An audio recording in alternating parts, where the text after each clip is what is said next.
We're back. Welcome back. Thanks for being here. Thanks for having me. We wanted to come together again to share some of our hearts with you. If you enjoy us together, smash that like button.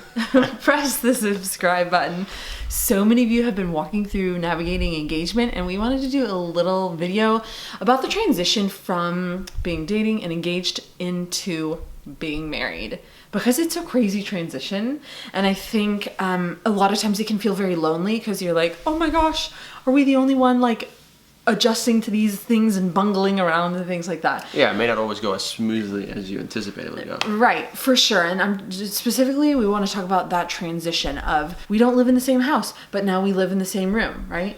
So if you were gonna, sit down with yourself back in the day, like in the midst of your transition of being a dating man, a man who's dating, to an engaged man, to a married man, what kind of do you have to share about that? Well, basically, obviously, it's a massive transition, right? That's clear and obvious, right? It's huge. Transition. It's huge. Yeah.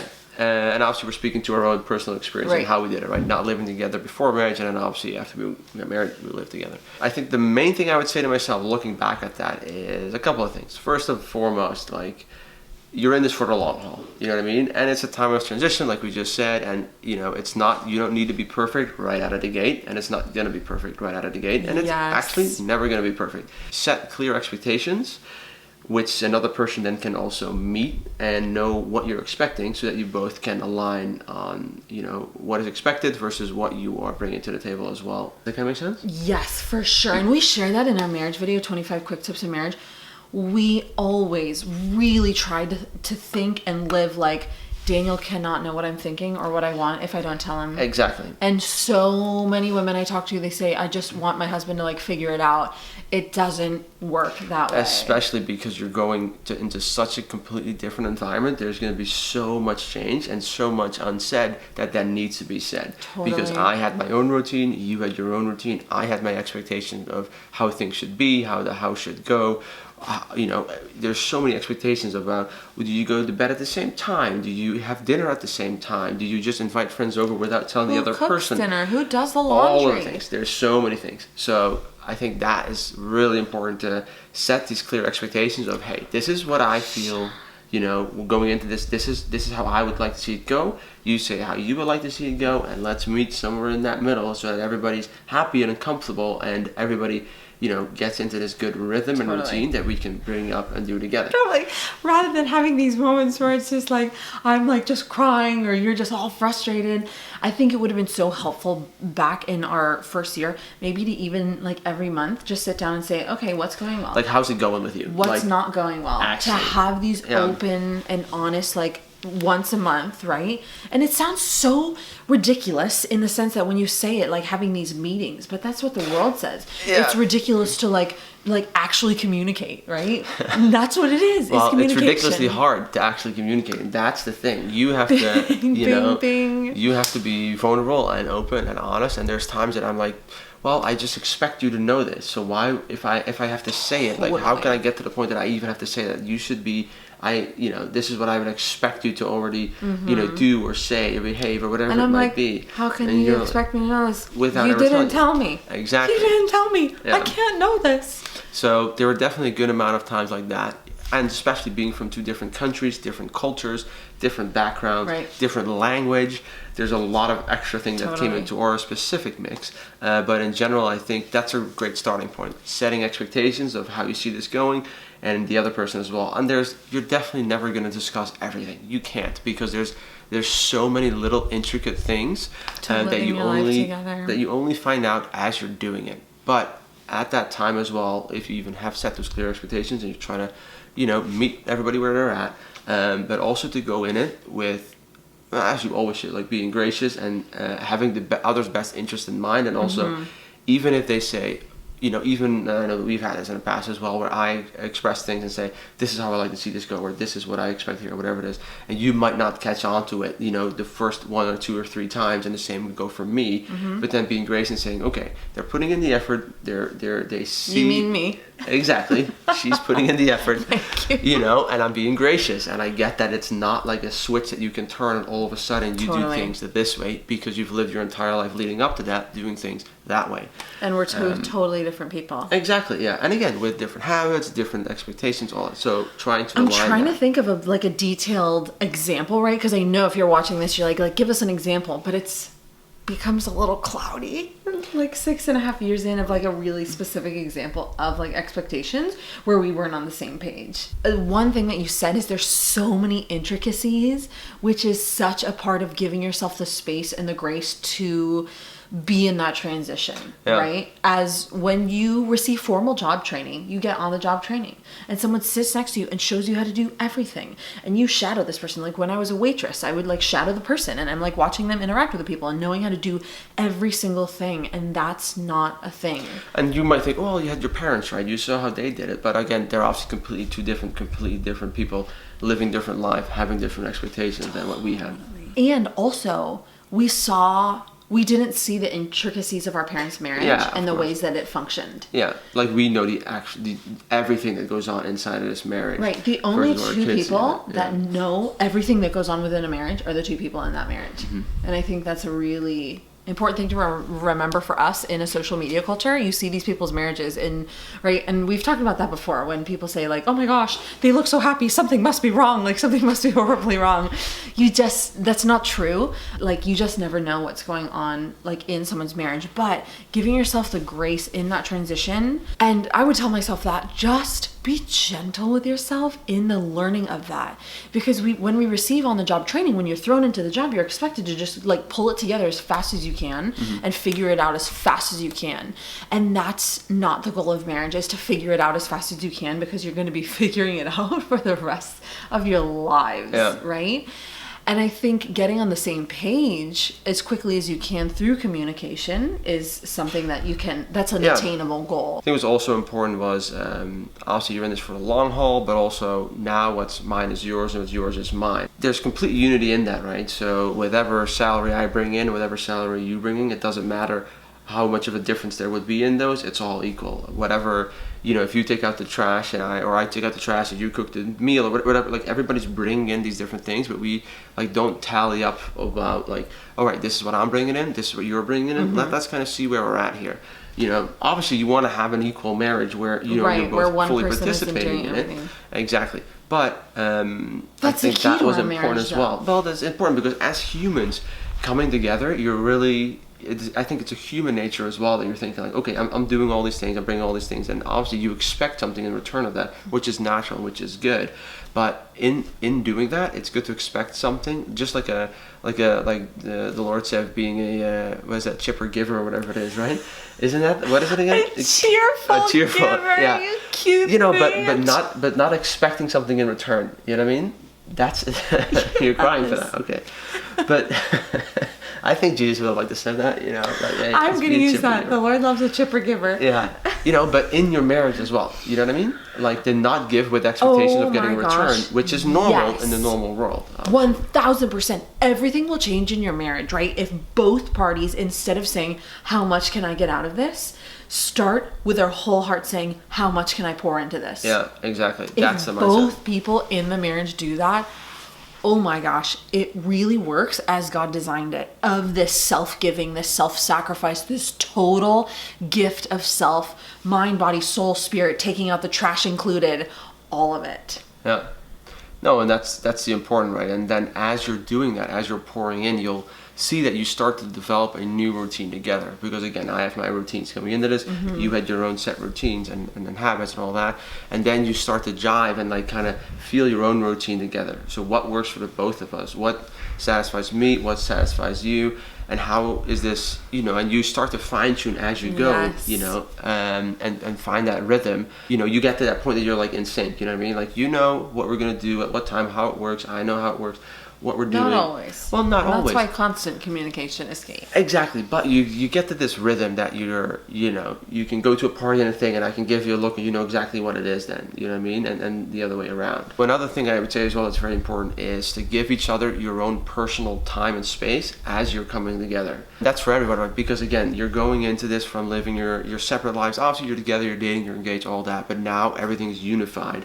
you know, from, you know, like everything, the closet that we share together, the food that we buy together, the meals that we cook, to having sex together, to you know, everything. In transitioning into that, I think it's important to both, you know, acknowledge as well that the other person might not go at the same speed or level that you go, which is totally fine as well, but to give each other space to learn, but also to collect yourself separately, you know what I mean? Which obviously you're like, oh my gosh, you're married, you want to spend all this time together. Of course, you want to be together all the time. Of course. And we also want so exciting, so fun. And that was half of the joy of the whole thing of like, oh my gosh, our life looked totally different in the weeks, months, years before we got married, and it looked completely different the day after our wedding. I mean, it was a thrill and such a joy. Exactly. And I think what we did well, and what we worked on as well, I would say, is having the other person, like giving them their own time and space as well to adjust the things at their own pace, instead of saying, hey, I'm here right now, so I need you to be here right now at this level. There's so much processing, I really think, that happens in all the joys and all the difficulties and the challenges. Like giving each other space to process, I think, was good for us, right? Like I was working from home and I was on the road and you were at the office, and we had that like space apart. Maybe, you know, if you are married or you're newlywed, you know how you process things and take in things. So a lot of men, they can't like say immediately like, this is how I feel, or this is how, like, you need to like space to think about that. And I think giving each other that time, that space to process and reflect is really important. Cutting yourself some slack too, you know, being gentle with yourself. Yeah, but obviously, you know, like we said, to the other person, you're being, you know, you're being gracious, and you know that they're learning and development, but give yourself that same treatment as well, because even though you know in your heart of hearts, obviously you want to be together, you want to do all these things, you want to have all the fun, you know, all of it, yes, but give yourself this time and a space as well. But maybe that's for me personally, or maybe that's more so, I don't know, but like to cut yourself some slack as well, and you know, as you're progressing through this, knowing that, you know, you don't need to know all the answers right off the bat, especially I guess with being the, you know, the husband and the leader and the thing. You're like, okay, I have to now know all the things so that I can lead my wife and my family and my thing, and you know, take care of everything, and I'm the guy that gets it done. Yes, but you know, also acknowledge that you are imperfect and you're human, and you know, you'll have your own bumps on the road and challenges and things, and just to trust in the Lord first and foremost, instead of on yourself. And it's all part of the process. One of the things that I think is important in looking at loving and honoring is, like, a lot of people think that's the internal, but it's also the physical, of like your physical space that you're sharing together.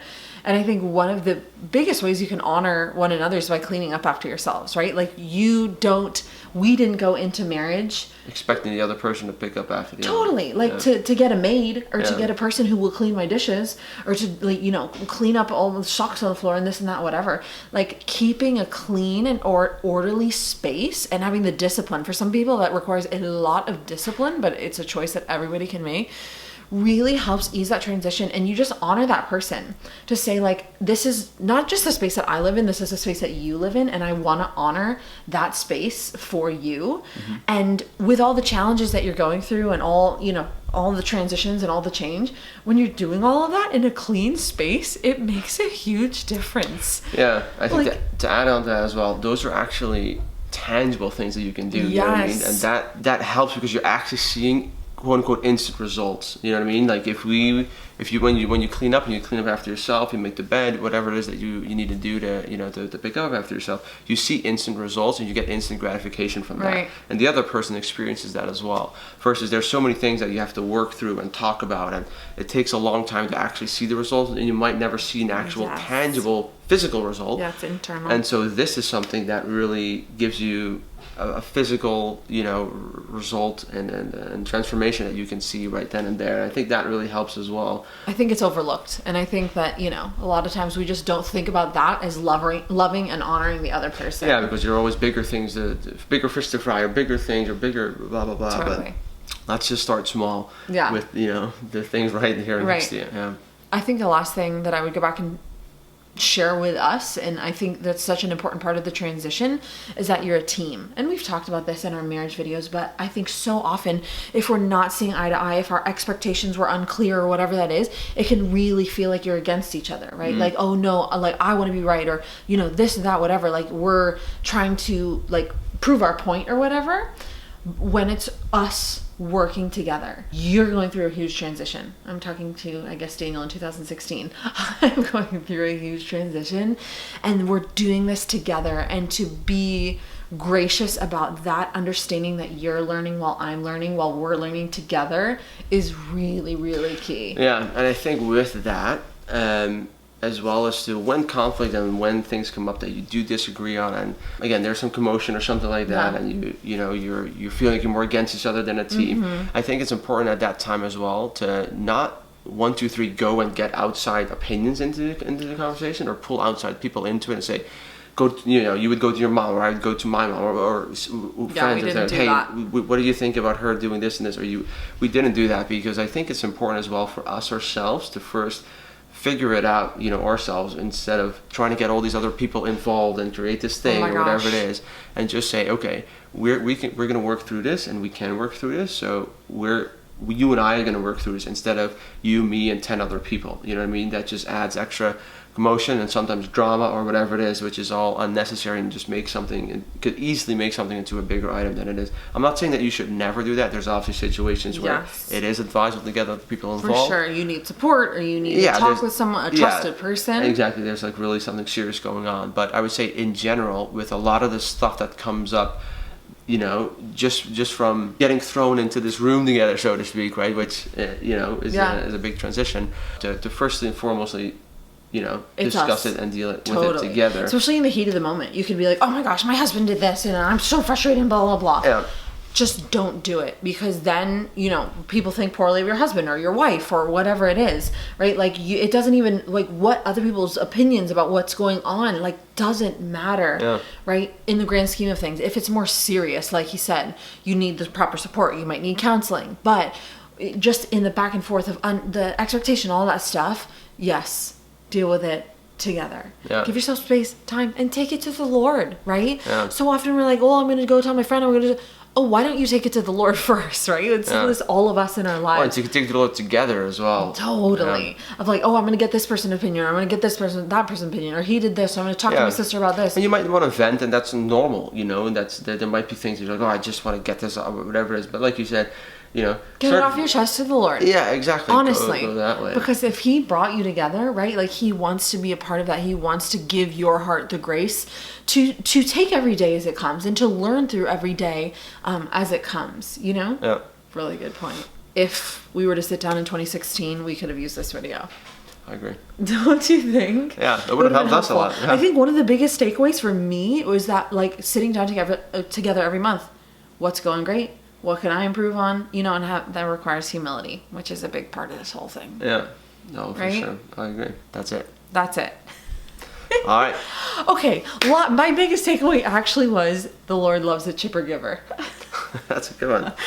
It's a really good one. I'm going to try to be a chipper giver. I always try to be a chipper giver, but that's a good one. Thank you for that. Thanks for being here.